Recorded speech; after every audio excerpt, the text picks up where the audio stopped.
QWorld, it's Marlin Blakeney. One more time, we're back at you.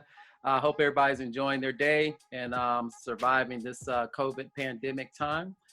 Today, we are fortunate, and again, I'm truly blessed to have an old friend, Joy Benedict, on the podcast today. She is, if you don't know, which you probably don't, she is documented to be a writer, and she's done a lot of writing and different things from movies, newscaster. She's always on the news in LA for CBS. And we're going to talk a little bit about her and the pathway to being on the news and what got her there, and some of the trials and tribulations that come along with that, living in a big city, the city life. So welcome, Joy. Whoa. What's up?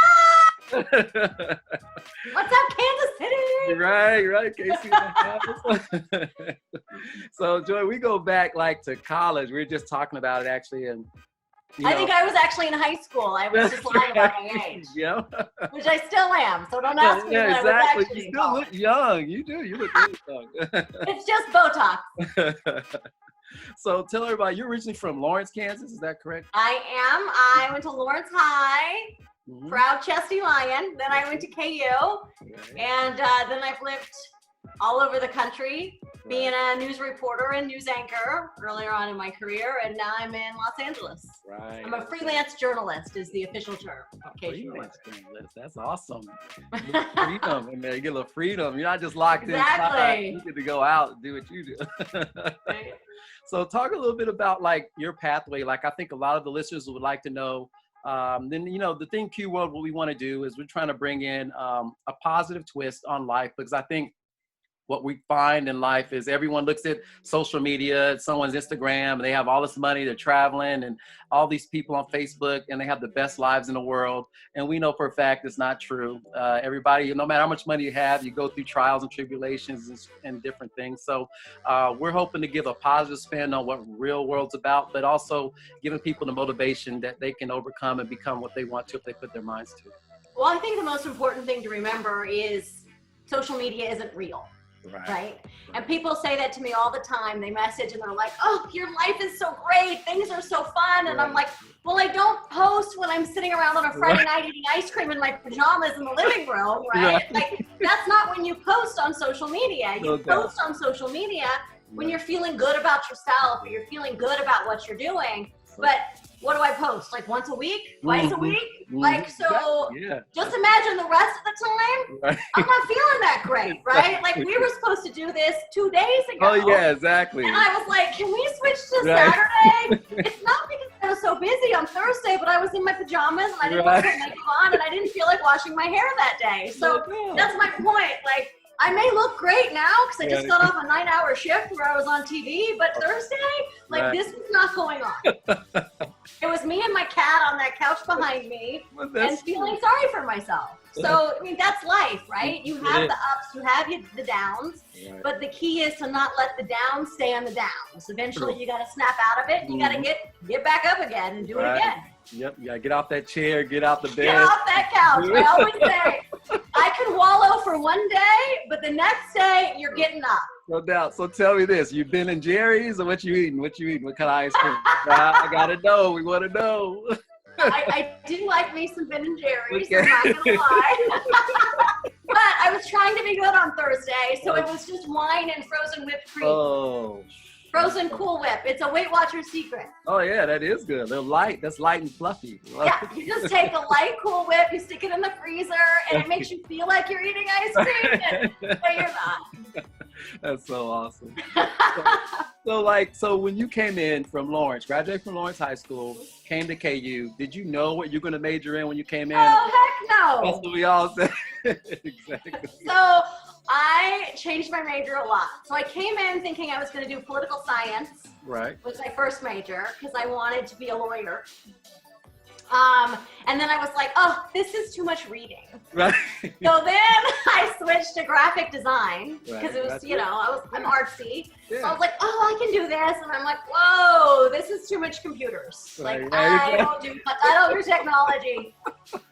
So I was going to switch to advertising. And my dad, who was a professor at KU, he was like, Joy, maybe you should talk to someone in the advertising school before you actually switch majors. So now I'm like, I think end of my sophomore year maybe. And so I went in and talked to this professor, and in the journalism school, this is where advertising at the University of Kansas is in the J school. Mm-hmm. And so I'm talking to him and he's like, what do you like? And I'm like, well, I like creative stuff and I like this. And I just thought advertising would be nice. And we talked for a little bit and he's like, well, have you ever thought about broadcasting? And I was like, broadcasting? Yeah. What's that? He's like, the news. And I was like, I can major in the news? Right. Okay. At this point, like, I just wanted to be done. Yeah. Like, I just promised my dad that I would get a college degree in something. Right. And he said I could find my way. But I couldn't find my way until I got a college degree, a bachelor's degree. Yeah. So I took one journalism class and I loved it. Right. You know, I got to do all the things that I liked as far as talking to people. Mm-hmm. I always have had the gift of gab, and I got the creative side when it comes to the writing and the video aspect that goes with broadcasting. Mm-hmm. So there's a whole bunch of things that really fit for me when it came to television journalism specifically. Right. Yeah, and I really enjoyed it. I loved the video and the pictures, and I was always really into photography when I was younger too. So I have like this side where I'm always telling my photographers what to shoot, and it drives them crazy. But then they'll admit later, like, that was a really good shot. So I'm not totally a bad person. Whatever, you know what you're doing. So that's what's funny, because when I do talk to some college students every now and then, and I try to do some open, just forums for them to just ask questions about life. And that's what I always say is like, you don't know what you're gonna be. You go in with I went into college. So I was initially journalism when I went in. Were you? And then you got smart. Yeah, because KU recruited me, and they had the owner of KMBC calling me, like the CEO of KMBC News in Kansas City. He was calling me in high school and saying I should go to KU because they wanted me to recruit him, but they knew I wanted to be on SportsCenter. Back then I wanted to be on SportsCenter and right. But anyway, so yeah, he called me and that's what I was going to do. I was like, yeah, I'm hyped. And I came and I got to come in and tour KMBC 9 News and all that good stuff. So anyway, got recruited, came in, that's what I'm going to do. And then reality just hits when you get to school. Like, you don't know what you don't know. And then with football and all this other stuff, you find that time is limited, right? You got to choose your poison, really. You do. You pick what you want to do. Exactly. And that wasn't it. Because in J school, didn't you guys do a lot of what I was learning is that everyone did their stuff from 5 to 8 or 9. That was when everybody met in groups and did projects and. Like at night? Yeah, was that kind of what you saw? I can pretend that it was right. And it was 20. Right. So I don't think so. I mean, it depends on where you are. You weren't a broadcast major. What were you looking at for J school? I was going to do broadcast. That was my original. Yeah. I think some of the PR teams did nighttime stuff. Okay. I don't recall having a lot of nighttime stuff because we had to internship afterwards. So I did my classes in the morning, but I did have internships on the weekends and the evenings. I interned at KMBC, the ABC station there in Kansas City. And then I interned at WIBW, which was the CBS station in Topeka, was my second internship. And there I actually got my first chance to be on TV because back in the day, their weekend newscasts were all interns. So I was hired as the Saturday reporter at WIBW, the CBS affiliate in Topeka. And so I came in every Saturday for a quarter or whatever it was and got to turn an actual piece that aired on TV in Kansas. Oh, you sweat bullets? I know you had to be nervous the first time. I mean, thankfully we weren't doing live shots, right? It was all pre-taped. Right. But yeah, I mean, you just kind of do it, right? I took my first job then in Sioux City, Iowa. And that's when I first had to do live shots. And oh yeah, like I tell kids all the time, like, I mean, I had my script up and I'm like, and then the people came, here, you know what I mean? Like it's not something that comes instantly. It's something you do over time. And that's why, especially if you want to get into journalism, like you start in those smaller markets. I talked to so many college kids who are like, I want to go straight to Des Moines or Los Angeles or something like that. But and it's not that they won't hire you. And Des Moines isn't like a huge market, but it's considered a middle market, right? At least when I was there, my second job, it's a good 70s market. But the ones that they hire, like straight out of college, like they're hiring you because you're cheap. Right. You're gonna have a crappy schedule. Like you're not hiring you because you're so amazing. Right. They're hiring you because you're cheap and you're available. Right. And so that's something to remember. And I always tell people, you don't want to go in to any job, and I think it applies to all professions, where you're the most inexperienced person there. You want to come in middle of the pack, therefore you're not working weekends. You're not on a crappy schedule, right? Like that you have a little bit of balance. But if you're a new person just overly eager for an opportunity, then that's where they're going to stick you, and there's a reason for it. True. That's exactly right. So with this process, like saying, so you went through journalism at KU and then you decided, okay, that's what I'm going to do. What was it like, so to get an intern? So talk this process. So people are outside, they don't know what's going on. They're thinking about journalism right now. I'm in college, I'm a sophomore, and I'm going to go to journalism. What is the process like, and how competitive is it when you graduate to get internships? Like, talk about that, how that works. Well, I mean, it's very competitive. But so is everything these days. Right. And the good thing nowadays is you have a whole different medium when it comes to stuff online, right? The whole industry for journalism has changed because of what's available online. So here in Los Angeles, like we hire people much younger than I would have ever been hired in LA, because they can do some online stuff, or they can be a reporter on cable. They can be a reporter online. They can do all of that stuff, and it really helps you get your foot in the door, like things that were opportunities that I never got, quite frankly, you know. And not that I would give back. I'll tell you a little bit of my path. I went to Sioux City, Iowa, was the first job that paid me up in Sioux. And then I went to Des Moines, Iowa, where I was a morning anchor, weekend and then morning anchor. Then I went to Birmingham, Alabama, where I was a reporter, and then I anchored on the morning show. Then I went to the Akron Bureau of Cleveland, which is a top 20 market.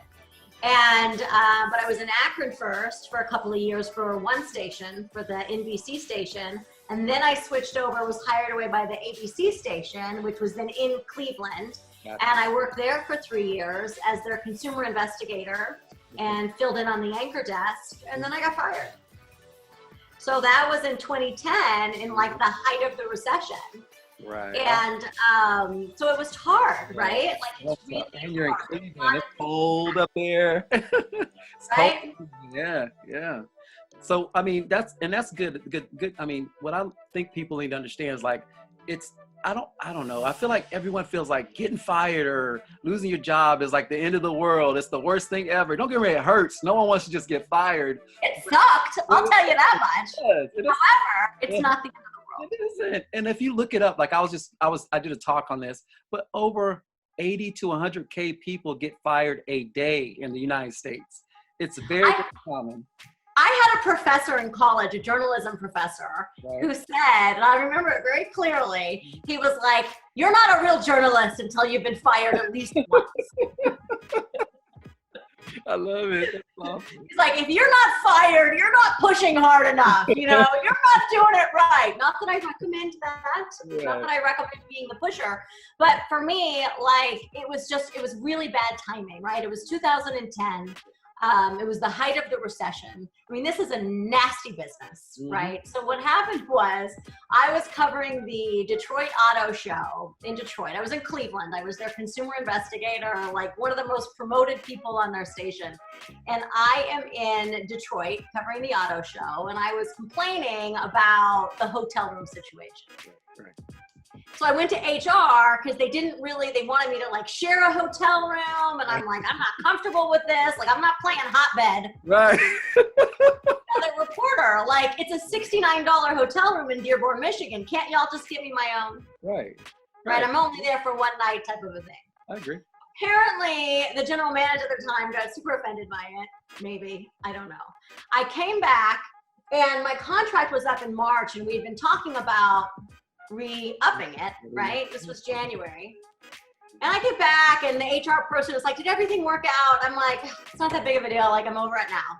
I've got all these pieces I had to do for the February sweeps book. And then we had the Cleveland Auto Show the first week in March, which we were sponsors of. So we had this big hour-long show. So I had all this stuff to do.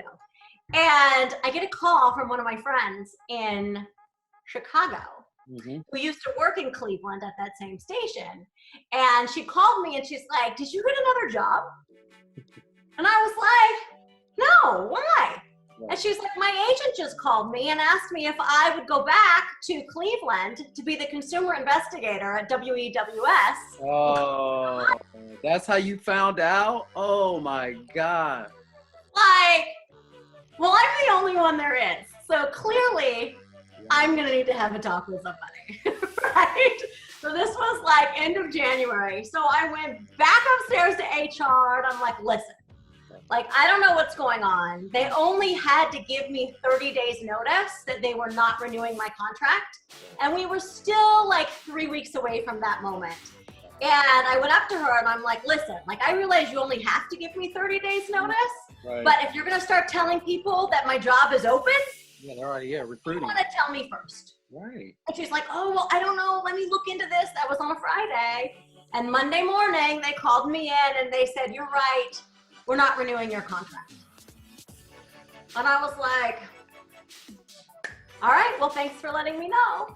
And I still worked through the next month because I had all these pieces that I had already done with people, right? So, you know, I take pride in what I do and I stay and I do my best. And I don't think we shot any more pieces, but I had something ridiculous, like 17 pieces airing in the month of February that I'd already been shot, that I'd already worked on. So I did them. And although my contract went to like March 19th or something like that, I made my last day at the Detroit Auto Show. And I was like, I'm using my vacation for the rest of the time. Right, smart. Yep. Right, and I left. But what was hard was, it was 2010. We were in the height of a recession, and I could not find a job anywhere. So I was on unemployment for a year. I filed for bankruptcy, like, you name it, I did it. Like, and it was hard because I'm in Cleveland and I've been on TV in Cleveland for 7 years. And so everybody's like, oh, I love watching you on Channel 5. And I'd be like, well, I'm not there anymore. Exactly. Hard. And what I learned though in that moment, especially being a young person, you know, at that point, you know, that was 10 years ago. So I was like, you know, early 30s, and my whole life was my job. Right. My whole life was my career, and I put all my eggs in this one little basket. And when you lose that basket, you lose yourself too. True. And so your whole identity of a person, when you wrap it up in your career, is lost when you lose your career. And that was probably the biggest lesson that I learned from that. You know, and my dad was like, well, some days you're the bug, some days you're the windshield. You know, this isn't your time. Right. I couldn't find a job, and my unemployment was running out. So I sold everything I owned. I put my cat in the car and my clothes on an Amtrak train, and I came out to LA, and I had enough money to live for 6 months. And it took me 3 months to find a job at CBS as a freelancer.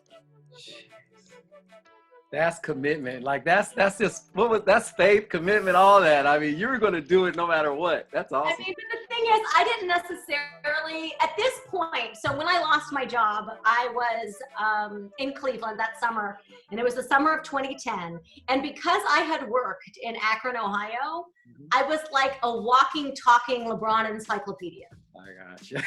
And this was the summer, believe it or not, of LeBron's indecision.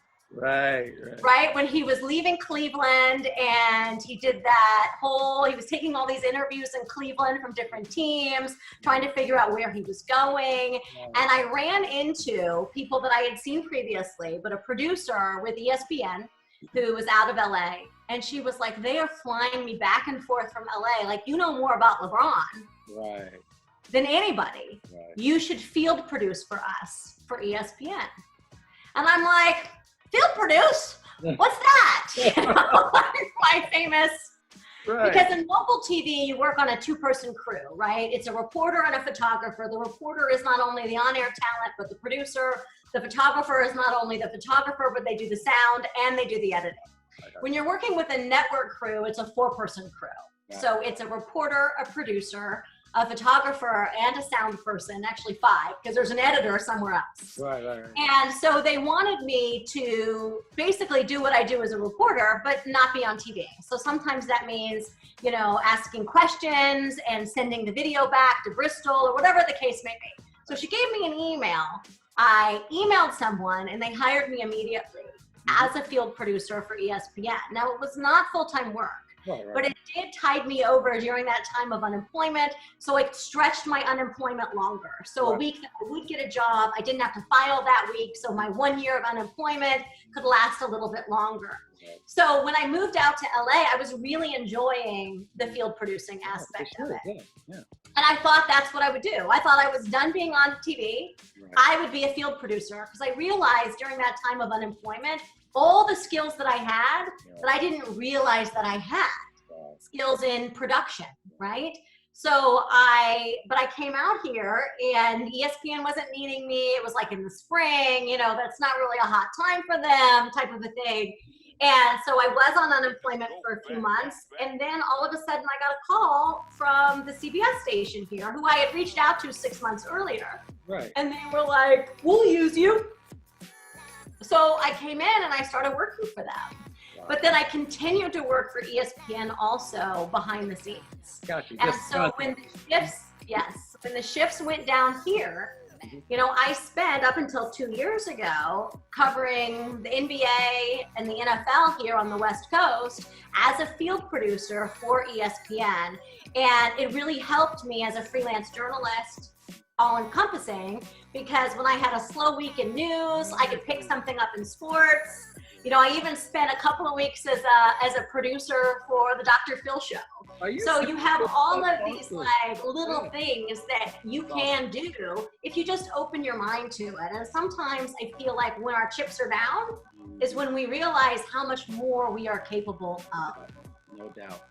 And just to add to that, which is crazy. So the great point, when I believe things happen for a reason, I'm just that person. I'm a glass person, optimistic. I always believe like something negative means something bigger and more positive is going to happen tomorrow. So I always believe that. But I believe you're right 100%. I think when things happen negatively, it's something in the world saying your value is way worth more than this, or you have so much more to offer, but you're not going to see it if you keep this path going, right? You're so close and focused on this. Now let's slow it down so you can see what all the, you know, you have a lot of wealth, a lot of richness in you, and I use that. So, and then it comes out like this, and now you're bigger and better than ever, right? I mean, I hope so. Yeah, you are. Yeah, you. I don't know. I mean, a whole decade's gone by now, so I'm hoping. But you know, and that's the thing. I feel like when I always say nothing grows on top of the mountain, and sometimes we all, regardless of our profession, we get so focused on, you know, what's comfortable. True. But sometimes you have to be uncomfortable before you realize what else you're capable of. And I'm not saying that being unemployed was easy, because it was not. It was one hell of a ride. Right. But I do believe that at the end of it, I came out a little bit better. Not only professionally, but as a human being. And having that perspective of where you've been and having the empathy for other people right now that I'm talking to, you know, all over the area who have lost their jobs. Like, I'm not just sympathizing with them, I can empathize with them because I know what it feels like and I know how hard it is. And at least when we're dealing with the shutdown right now because of the coronavirus, like, there is more money out there. The jobs are expected to come back. Like, you know, and when they do, they're going to start hiring. Like in some industries, it may take a little bit longer. My little sister was actually just let go this week. She's an engineer. And the companies that she works for, you know, don't foresee any, you know, drilling of wells in the next 6 months. So she's been laid off. And so it may take her industry a little bit longer to pick back up. But people who are working in the restaurants and, you know, the retail stores, like that's going to pick back up. Because I promise you, there is nothing I want more than to sit in the dining room somewhere and have a gosh darn cocktail, you know, I can make myself. So I promise you, I will be first in line when my little pub opens. Hold up. Hey, check this out. This is a big joke. There's a couple things I say is going to happen. So that first day when they release our, you know, and no more social, what you call it, social distance. Or house arrest? Yeah, when we're let off house arrest? We're not grounded anymore? Exactly. Whenever that first day, I took every bar, every restaurant in town, everywhere. They're going to make more money in that one night than they ever did, right? Don't you believe? They better be fully staffed, because I'm coming, and I'm getting a double, like 3 times. No. Because I deserve it. Right. But and there's another thing I say is going to happen now because of this is I think that in the next 6 to 8 months we're going to have a big baby boom. There's going to be a lot of babies born. Or a lot of divorces. One or the other. Exactly. That was the next one. That's the next one. I don't know how your friends are, but I hear you. Yeah, that's the real world too. That's reality. They're all the same. I know that. But so when you talk, so the process you went through, which I love. Thank you for sharing that. But talk about specifically, so for the people that don't understand, like they see the news, they understand it, they know that you're on the camera, that's all they see. Like talk about like the different positions specifically, like you did for ESPN, talking about the editor and blah, blah, blah. So talk about when you, to anyone, just different parts of the news, how the news process works basically. So when I'll tell you, it takes a village. Right, there you go. Right, it's not just me. Like you may just see me. Like this morning we were at a giveaway where a local t-shirt company in Orange County, when they were not a non-essential business, right? And they were told to shut down in March. The owners of this company basically like reinvented themselves, bought all this new equipment and started making masks out of their t-shirt material. Oh, wow. So they did that and they were going to give them away to first responders and nurses and stuff who didn't have supplies, right? They're not medical masks, but still they thought it was a little bit of a barrier, and it's a 3-level t-shirt thing. Well, they heard about it, like FEMA heard about it. And so FEMA gave them this huge contract to make masks, a paid contract, right? Wow, they did? So, oh yeah. So they have been cranking out masks for the last month. And like, they're doing like 300,000 a day. And they're not making money on this, but they were able to hire 100 more people. Like they're breaking even, right? With a little bit extra. Like it's not a get rich scheme, right? But they are in business right now. So this morning they gave away 20,000 masks to people in the community. Wow. As like a free, hey, come on by. And so the cars showed up like 2 hours before opening. They started handing out the masks, and the guy's like, I know we said only 20,000, but I'll give them out till people are gone or I run out. Awesome. That's because so he's like, it's our turn to give back. Like we didn't mean to make a business out of this, but since we did, you know, hey, let's help everybody out, because here in California, I don't know how it is in Kansas City, like the face coverings are mandatory when you go into a grocery store or the pharmacy or any of those essential businesses. And some cities are even making them mandatory when you're outside. Right. Okay, so that's just a little background of where I was today. It's similar. Yeah. I'm standing out there at 6 o'clock this morning, and all anybody sees is me. But what they don't see is the amazing writer who's working from home who queued up all my video for me overnight. There is a producer in my ear. There is a director. There's a technical director. There's somebody in what we call TOC. His name is Carlos, and he's the one that makes sure the signal's coming through so that my signal goes from where I am to the station and then through the booth and then out to the world type of a thing. And there's a photographer who's standing in front of me who has to put up with all my, you know what, you know, because I'm like, I don't know. It's 6 o'clock in the morning. Is that the right angle? Do we need a light? You know, he's like, Joel, you're driving me crazy. Right. You know, that type of stuff. So like, you know, it's a team effort, I guess, is my point. And, you know, that's just the person that's working with me. That doesn't include the anchor who you also see, the meteorologist, you know, who's in her home right now. So there's, and this is, we have a small production on Saturday morning. When you're dealing with the larger shows, it's even more people. You have a whole group of web producers who then take what I say, write something from it, and send it out on the web. We do newscasts on the web called CBS in LA. And so they have a whole group of producers and an executive producer. There's someone on the assignment desk who, when I first, you know, call them at 3:30, I'm like, hey, what happened today? Like, what do you want to do? And so it's his job all night to figure out what stories would happen, what are the options for me when my shift starts at 4 o'clock in the morning. So when I say it takes a village, I mean, it takes a really big village. So you may just see me, but it's so not just me. And then also you have to think about the 100 people who were involved in this giveaway today. True. That's right? I wouldn't have anything to talk about if they didn't do this. True. That's a good point. And share their story with me and share their time as well. Which is great. You're exactly right.